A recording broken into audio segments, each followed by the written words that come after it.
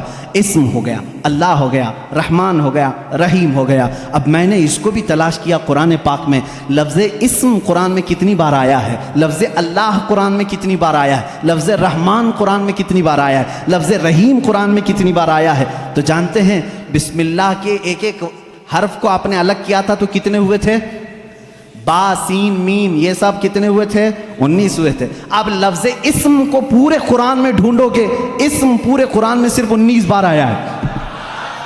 پورے قرآن میں کتنی بار آیا ہے؟ میتھس والے اٹھاؤ کیلکولیٹر، آگے چلو۔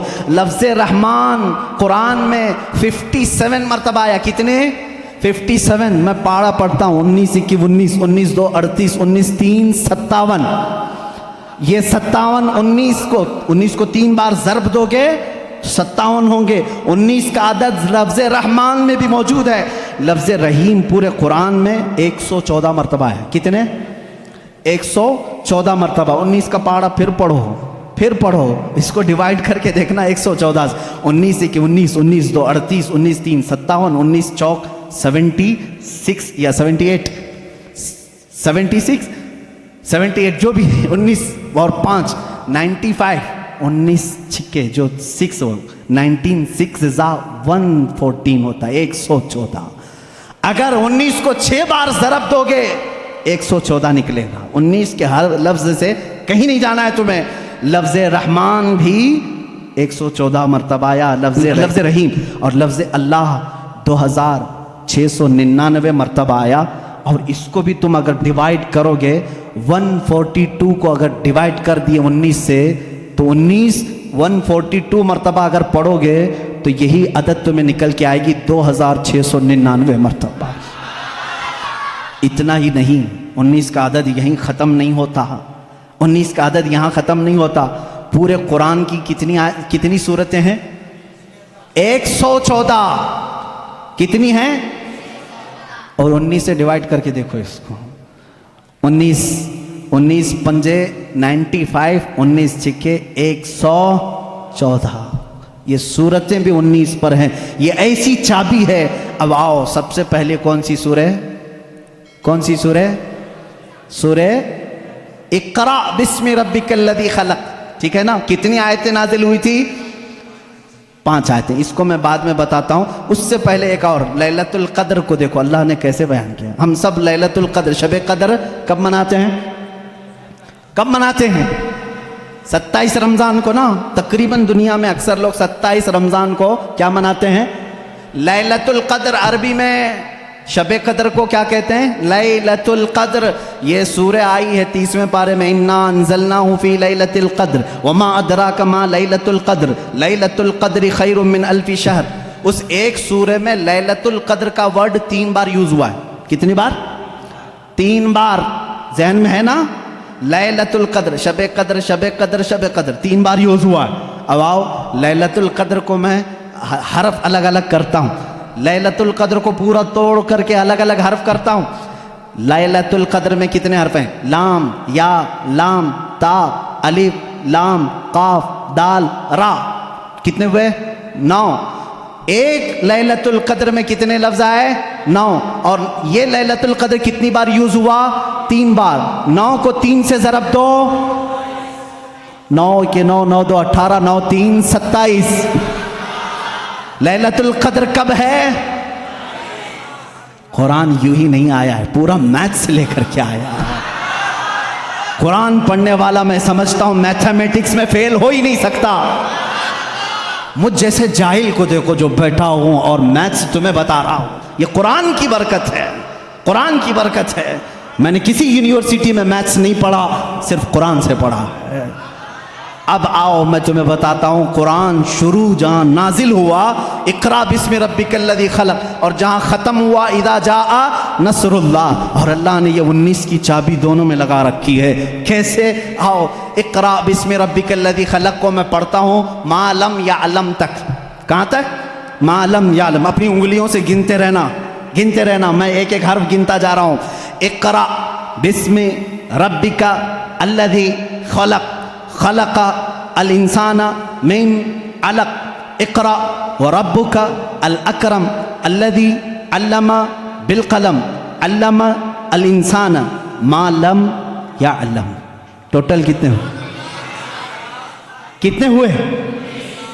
اقرا سے لے کر کے معلم یعلم تک ایک ایک ورڈ میں نے گنا. کتنے آئے؟ 19 آئے. یہ سب سے پہلے نازل ہونے والی آیتیں ہیں. چلو اذا جاء میں چلتے ہیں. آخری جو سب سے آخر میں آئی، اذا جاء نصر اللہ والفتح ورأیت الناس يدخلون فی دین اللہ افواجا فسبح بحمد ربک واستغفر انہ کان توابا. 19 لفظ اس میں بھی آتے. کتنے آتے ہیں؟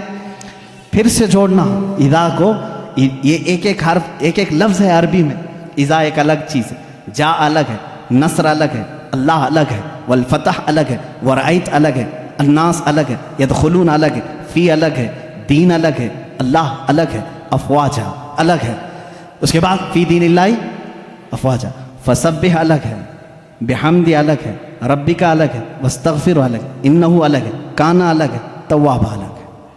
پورے ٹوٹل کتنے ہوئے؟ قرآن پاک کی اترنے والی سورہ اقرا بسم ربک، اس میں 19 لفظ پہلے اتارا. جب ختم کرنا ہوا تب بھی 19 لفظ. یہ ایسی چابی ہے، اس کے فنڈے میں تم کھو کے رہ جاؤ گے، نکال نہیں پاؤ گے. میں ابھی تو یہ تمام چیزیں بیان ہی نہیں کر سکا کہ قرآن ہماری زندگی کا پورا دستور حیات ہے. جب تمہارے گھر میں بچے کی ولادت ہو تو قرآن کہتا ہے نام رکھو. نام رکھنے کی ترتیب، تمہیں کسی بھی اور لا کی ضرورت نہیں. میں سارے لا تمہیں بتا کر کے جاتا ہوں. آج قرآن جینے کا سلیقہ کیسے دیکھتا ہے. بچہ پیدا ہو تو نام رکھو. وَإِنِّي أُعِيدُهَا بِكَ وَذُرِّيَّتَهَا مِنَ الشَّيْطَانِ سَمَّيْتُهَا مریم. حضرت حنا نے کہا میں اس کا نام مریم رکھی ہوں. یہاں سے پتہ چلتا ہے بچہ پیدا ہونے کے بعد سب سے پہلی ڈیوٹی ماں باپ کی نام رکھنے کی ہے. اس کے بعد کیا ڈیوٹی ہے قرآن سے پوچھا. قرآن کہتا ہے وَالْوَالِدَاتُ يُرْضِعْنَ أَوْلَادَهُنَّ حَوْلَيْنِ كَامِلَيْنِ. والداؤں کو، ماؤں کو یہ چاہیے کہ اپنے بچوں کو دودھ پلائیں. ہم نے قرآن سے پوچھا کتنے دن پلائیں؟ حملہ وفصالہ 30 شہرا. حمل اور اس کو چھڑانا، دودھ کی پوری مقدار 30 مہینے ہے، جس میں سے کم 6 مہینے پریگننسی کے ہے. 24 مہینے دودھ پلانے کی مدت ہے. قرآن نے یہ دودھ پلانے کی ایام رضاعت بتائی.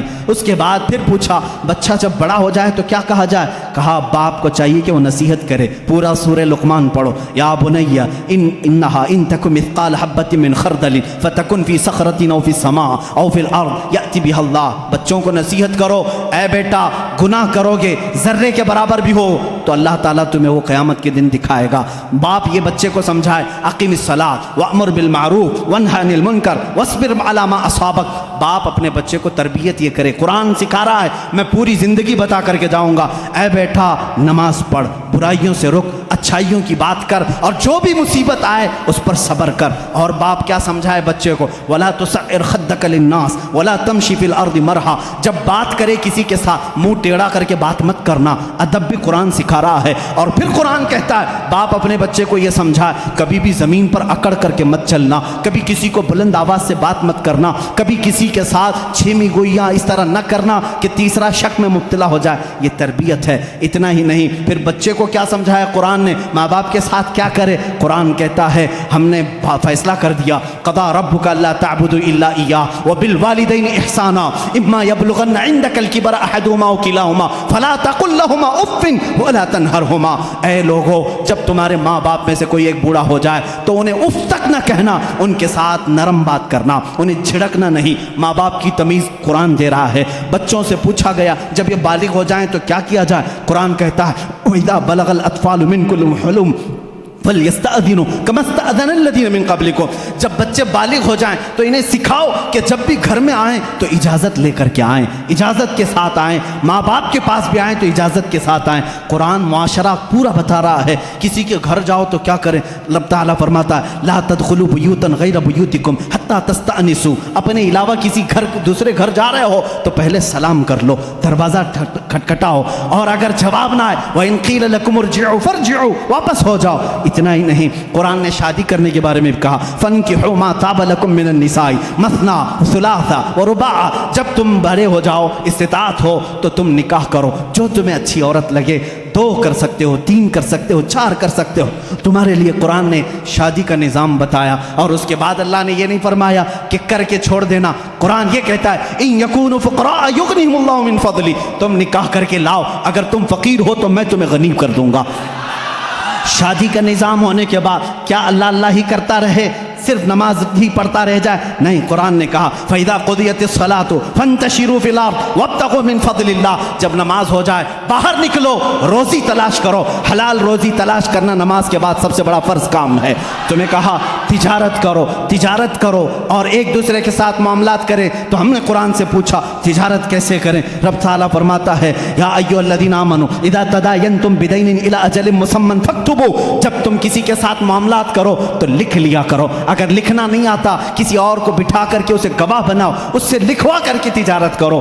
اتنا ہی نہیں، قرض کے معاملات آئیں اس کے لیے قرآن کہہ رہا ہے، تجارت کے معاملات میں قرآن نے کتنا نفع لے سکتے ہو، کتنا لے نہیں سکتے، یہ سب چیزیں بتا رہا ہے۔ اب آؤ وہ معاملات جو تمہارے زندگی میں آتے ہیں، برائیاں جیسے، قرآن تمہاری آنکھوں پر پابندی لگا کر کہہ رہا ہے قل للمؤمنین یغضوا من ابصارہم ویحفظوا فروجہم، اے محبوب آپ مومنوں سے کہہ دیں اپنی آنکھیں نیچی رکھیں، اپنی شرمگاہ کی حفاظت کریں۔ عورتوں کو رب تعالیٰ فرما رہا ہے اے عورتیں اپنی نگاہیں نیچی رکھیں، اپنے بدن کو کسی کے سامنے ظاہر نہ کریں، ہاں اگر تم بے پردہ ہو سکتی ہو الا لبعولتہن او آبائہن او اخوانہن او بنی اخواتہن او نسائہن، صرف تم اپنے شوہروں کے پاس، اپنے باپ کے پاس، اپنے بھائیوں کے پاس، اپنے بھتیجوں کے پاس، اپنے بھانجوں کے پاس، ان کے پاس تم بے پردہ آ سکتی ہو۔ عورتوں کو یہ معاشرتی سلوک بتا رہا ہے۔ ہم نے پوچھا قرآن سے شوہر اور بیوی کا آپس کا تعلق کیا ہونا چاہیے، کیسا ہونا چاہیے؟ قرآن کہتا ہے ہن لباس لکم وانتم لباس لہن، وہ تمہارا لباس ہیں اور تم ان کے لباس ہو۔ لباس ایک دوسرے کے بدن کو چھپاتا ہے، مرد عورتوں کے عیبوں کو چھپائے، عورت اپنے مردوں کے رازوں کو چھپائے، یہی ایک کامیاب زندگی کی علامت ہے۔ قرآن اتنی ہی بات پر ختم نہیں کرتا بلکہ تمہیں دنیا میں کتنی چیز لینا چاہیے، کتنی چیز چھوڑنا چاہیے، وہ بھی قرآن کہتا ہے۔ اولاد کہیں تمہیں رب کے ساتھ آنے سے فتنہ نہ بن جائے، مال تمہارے لیے فتنہ نہ بن جائے، اس سے اتنا ہی لگاؤ رکھنا جیسے سمندر میں کشتی تیرتی ہے، سلامتی سے نکلتی ہے۔ یہ دنیا سمندر ہے، تم کشتی میں ہو، اگر سمندر کشتی میں آ گیا، پانی اندر آ گیا تو کیا ہوگا؟ ڈوب جائے گی۔ اسی طرح تم دنیا میں کھا پی کر کے چلو، اگر دنیا تمہارے اندر آ گئی ڈوب جاؤ گے۔ رب تعالیٰ نے یہ بھی تمہیں نظام بتایا، کتنا دنیا چھوڑ سکتے ہو، کتنا رہ سکتے ہو، یہ بھی نظام قرآن تمہیں بتاتا ہے۔ شادی کے بعد، اس کے بعد بڑھاپے کے معاملات کو بھی قرآن کہتا ہے وَمَن نُعَمِّرْهُ نُنَكِّسْهُ أَفَلَا تَعْقِلُونَ، جب کوئی بوڑھا ہو جاتا ہے ہم اس کو پرانی یادیں لے آتے ہیں، اس کا بچپنا لوٹا دیتے ہیں۔ بوڑھا بار بار بھول جاتا ہے، بوڑھے کو پکڑ کر کے پیشاب لے جانا پڑتا ہے، بوڑھے کو کھلانا پڑتا ہے جیسے بچوں کو کھلانا پڑتا ہے، بوڑھے کو اٹھانا پڑتا ہے جیسے بچوں کو، پوری چیز ریٹرن کر دی جاتی ہے بڑھاپے میں۔ یہ قرآن بچپن سے لے کر کے، پیدا ہونے سے لے کر کے موت تک کے حالات بتا رہا ہے۔ اتنا ہی نہیں بلکہ تمہاری وفات آ جائے اس کا تذکرہ بھی قرآن کہتا ہے۔ موت کیسے آتی ہے؟ ایسے کہ اگر تم دیکھو فرشتوں کو تو وہ پیشانیوں پر مارتے ہیں، پیٹھ پر مارتے ہیں، روح کو نکالتے ہیں، لیکن اچھے لوگوں کے ساتھ نہیں، کفار کے ساتھ۔ اور جب اچھے لوگوں کی موت آتی ہے میرا مولا فرماتا ہے میں پکار کر کہتا ہوں یا ایتھا النفس المطمئنہ ارجعی الی ربک راضیۃ مرضیہ فادخلی فی عبادی وادخلی جنتی، میں کہتا ہوں اے پاکیزہ جان کے مالک آ جا، میں بھی تجھ سے راضی ہوں، تو بھی مجھ سے راضی ہے، میرے بندوں میں شامل ہو جا، میری جنت میں داخل ہو جا۔ یہ موت تک کا تذکرہ ہو گیا۔ اور اس کے بعد جب قبروں پر دفن کراتے ہو وہاں بھی قرآن تمہارا ساتھ نہیں چھوڑتا بلکہ کہتا ہے الہاکم التکاثر حتی زرتم المقابر، اے لوگو تمہیں دنیا کہیں غافل نہ کر دے، تم جاؤ قبروں کی زیارت کرو، دیکھا کرو، وہ آج بڑی طاقت کے باوجود بھی بے حس لیٹے ہوئے ہیں، تمہیں قبروں کی زیارت تک کی بات بتا رہا ہے۔ اتنا ہی نہیں، موت کے بعد ہونے والے حالات کو قرآن نے بتایا ہے۔ میں کتنی چیزیں ذکر کروں، یہ رات ناکافی ہے۔ جو کچھ بیاں ہوا وہ آغاز باب تھا، یہ قصہ لطیف ابھی ناتمام ہے۔ اے میرے عزیزو، قرآن کو اگر میں سورہ فاتحہ سے لے کر سورہ والناس ہر آیت کو، ہر سورہ کو چھیڑ دوں تفسیر کے حوالے سے، صدیاں گزر جائیں گی، ہماری عمر ختم ہو جائے گی، کیونکہ قرآن کہتا ہے، اللہ تعالیٰ نے فرمایا وَلَوْ أَنَّ فِي الْأَرْضِ أَقْلَامٌ وَلَوْ أَنَّ فِي الْأَرْضِ وَلَوْ أَنَّ مَا فِي الْأَرْضِ، اللہ تعالیٰ فرماتا ہے جو کچھ بھی سمندر ہیں وہ سیاہی بن جائیں، اور جتنے درخت ہیں وہ قلم بن جائیں، اور اس قرآن کی تعریف لکھنا چاہیں، یہ درخت ٹوٹ جائیں گے، سمندر سوکھ جائے گا، قرآن کی تعریف بیان نہیں ہو سکے گی۔ آخری باتیں ہیں میرے عزیزو، ان تمام باتوں کو ذکر کرنے کے بعد ایک سنی اسی وقت سیراب ہوتا ہے جب قرآن میں اپنے حبیب کا جلوہ دیکھتا ہے۔ اے لوگوں، تم پوچھتے کیوں نہیں مولانا آپ نے قرآن کو کہاں سے کہاں تک بتا دیا، ساری چیزیں بتایا۔ قرآن میں آسٹرونومی ہے، آسٹرولوجی ہے، ایمبریالوجی ہے، فزکس ہے، میتھس بتایا، سائنس بتایا، جغرافی بتایا، جیو فزکس بتایا۔ کبھی یہ کیوں نہیں پوچھتے میرا محمد قرآن میں کہاں ہے، میرا آقا قرآن میں کہا ہے؟ میں تمہیں بتاتا ہوں، ہے قرآن میں ہے، آغاز سے اخیر تک قرآن ہے نعت مصطفیٰ، آغاز سے اخیر تک قرآن ہے نعت مصطفیٰ۔ محبوب کے بیان کا کیسا انوکھا ڈھنگ ہے، کیسا انوکھا ڈھنگ ہے۔ تمہیں معلوم ہے قرآن نے میرے نبی اکرم صلی اللہ تعالیٰ علیہ وسلم کی صفات کیسے بیان کی ہیں؟ مجھے بات یاد آتی ہے کہ قرآن کو اگر کوئی صحیح عشق کے ساتھ پڑھے تو اسے اپنے حبیب کے دیکھنے کی جو تمنا ہے وہ پوری ہو جائے گی، رسول کا جلوہ اسے نظر آئے گا۔ یہ میں نہیں کہتا، عائشہ صدیقہ رضی اللہ تعالیٰ عنہا سے کسی نے پوچھا، اے عائشہ آپ رسول اللہ کے ساتھ بہت رہی ہیں، ذرا میرے آقا کا حلیہ بتائیں۔ حضرت عائشہ کہتی ہے کان خلقہ القرآن، جاؤ قرآن پڑھو تمہیں میرے آقا کے پورے اخلاق نظر آئیں گے۔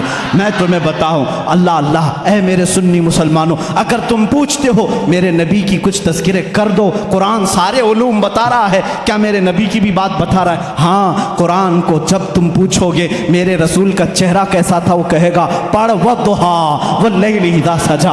اگر تم پوچھو گے اے قرآن کیا میرے نبی کی زلفیں بھی ہیں، وہ قرآن کہے گا واللیل اذا یغشا، رات کی تاریکی کی طرح تیرے رسول کے زلفیں تھی۔ اگر تم پوچھو گے قرآن اور بتا میرے نبی کا حلیہ، قرآن کہتا ہے میں تجھے بتاتا ہوں، اس کے ہاتھ وما رمیت اذ رمیت ولکن اللہ رما، جب اٹھتے ہیں ہاتھ اس کا ہوتا ہے، دست قدرت اللہ کا ہوتا ہے۔ اور تم پوچھتے ہو اس کی زبان کیا ہے، وما ينطق عن الهوى ان هو الا وحی یوحى، وہ کچھ اپنے پیٹ سے نہیں بولتا، اس کی زبان سے جو نکلتا ہے وہ وحی الہی ہوتی ہے۔ اس کی آنکھیں تو طاقت کا مشاہدہ کرنا چاہتا ہے، قرآن کہتا ہے رسول کی آنکھیں ایسی ویسی نہیں، ما زاغ البصر وما طغى لقد رأى من آیات ربہ الکبریٰ، وہ آنکھیں تیرا رسول رکھتا تھا اپنے ماتھے پر جس کی آفتاب موسیٰ کلیم بھی نہیں رکھتے تھے، طور پر جا کر کے وہ جلوہ خدا کی ایک جھلک دیکھنے کی تاب نہ لا سکے، غش کھا کر کے گر گئے، ایک جلوے کی جھلک سوئی کے ناکے کے برابر کی نہ دیکھ سکے، اور تیرا رسول پوری ذات خدا کو دیکھنے کی تاب آنکھوں میں رکھتا ہے۔ قرآن کہتا ہے وما رمیت اذ رمیت، اور پھر ہم نے پوچھا کیا قرآن تو بتا میرے نبی کے قدموں کا بھی ذکر ہے؟ کہتا ہے قرآن ہاں، لا اقسم بہذا البلد وانت حل بہذا البلد، وہ تیرے حبیب کے قدم ہیں کہ قرآن میں تیرا مولا کہتا ہے اس شہر کی قسم جس شہر کے زمین پر میرا محبوب قدم رکھتا ہے۔ وہ قدموں کا بھی تذکرہ قرآن میں نہیں چھوڑا گیا۔ ہم نے قرآن سے پوچھا اچھا بتا اس رسول کی شان کیا ہے؟ مولا قرآن میں کہتا ہے، قرآن جواب دیتا ہے اے بندے تیرے بس کی بات نہیں، اس محبوب کی شان یہ ہے انا اعطیناک الکوثر فصلی لربک وانحر، بلکہ قرآن دوسری جگہ کہتا ہے ورفعنا لک ذکرک، تیرے رسول کے ذکر کو ہم نے بہت بلند کیا ہے۔ تو جو چاہے میرے عزیزو، کسی کے چاہنے سے تو گھٹائے سے کسی کے نہ گھٹا ہے نہ گھٹے گا یا رسول اللہ، جب بڑھائے تجھے میرا اللہ تعالیٰ تیرا۔ عزیزان گرامی، قرآن نے ایک ایک نقش پاک میرے آقا کے بیان کیے ہیں، اسی لیے شاعر نے کیا سچ کہا ہے، آغاز سے اخیر تک قرآن ہے نعت مصطفیٰ، محبوب کے بیان کا کیسا انوکھا ڈھنگ ہے۔ اب جب ہم نے اعلیٰ حضرت سے پوچھا، امام اہل سنت سے پوچھا امام اہل سنت سے پوچھا آپ بھی تو بتائیں اس قرآن نے میرے نبی کے متعلق کیا کہا ہے؟ انہوں نے کہا اللہ کی سرتاب قدم شان ہے یہ، قرآن کہہ رہا ہے خدا کو نہیں دیکھا، یہ مظہر خدا کو دیکھ لے، انسان ہی انسان، وہ انسان ہے یہ، قرآن کہتا ہے ایسا انسان آیا ہی نہیں۔ پھر اعلیٰ حضرت فرماتے ہیں ایمان یہ کہتا ہے، قرآن یہ کہتا ہے اللہ کی سرتاب قدم شان ہے، انسان ہی انسان، وہ انسان ہے یہ، قرآن انہیں ایمان بتاتا ہے۔ قرآن کیا کہتا ہے؟ ان کی محبت ہی عین ایمان ہے۔ اور جب ہم نے ایمان سے پوچھا تو بتا رسول کا درجہ کیا ہے؟ ایمان یہ کہتا ہے میری جان ہے یہ۔ وآخر دعوانا الحمدللہ رب العالمین۔